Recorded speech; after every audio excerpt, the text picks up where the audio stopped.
Hello guys, welcome to our channel kids learning. Good morning. आज हम हिंदी का new अनुच्छेद लेखन करेंगे। हानि लाभ, जीवन मरण, यश अपयश, विधि हाथ। यानी कि लाभ हानि जन्म मरण सब कुछ विधाता के हाथ में है, विधि के हाथ में है, भाग्य के हाथ में है। ठीक है, नाउ लेट्स स्टार्ट। इस संसार में जो कुछ भी हो रहा है उसके पीछे विधि का प्रबल हाथ है। मनुष्य का भविष्य के विषय में बड़े बड़े जोशी भी सही अनुमान नहीं लगा सकते, यानी कि जो पंडित है वो भी सही नहीं हमें बता सकते। भाग्य रूपी नर्तकी के क्रियाकलाप बड़े विचित्र है।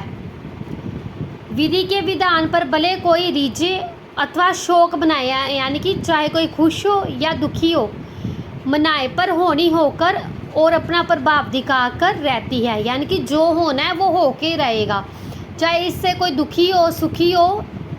जो विधि का विधान है वो अटल है। ठीक है, मनुष्य तो विधि के हाथ का खिलौना मात्र है।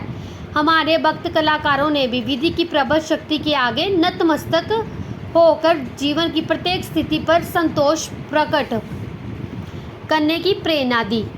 उक्त उक्ति जीवन संबंधी गहन अनुभव का निष्कर्ष है।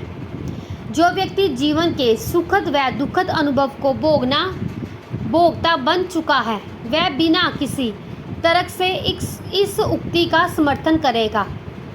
लाभ हानि, जीवन मरण, यश अपयश, विधि हाथ। मनुष्य सोचता कुछ है पर विधाता और भाग्य को कुछ और ही स्वीकार होता है।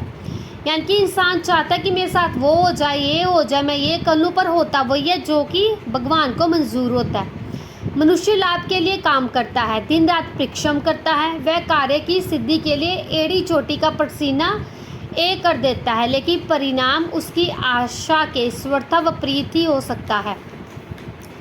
यानी कि कई लोग ऐसे होते बिना मेहनत के या थोड़ी मेहनत के उनको फल अधिक मिलता है, और कई लोग इतनी मेहनत करते हैं उसके मुताबिक भी उनको फल नहीं मिलता।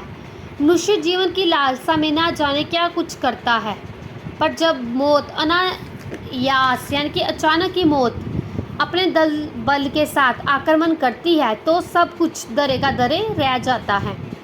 मनुष्य समाज में सम्मान प्राप्त करने के लिए अपना सर्व अर्पित कर देता है, यानी कि अपना सारा कुछ न्यौछावर कर देता है, पर उसे मिलती है बदनामी और निराशा। इतिहास में असंख्य उदाहरण हैं जो उक्त कथन के साक्षी रूप में प्रस्तुत किए जा सकते हैं।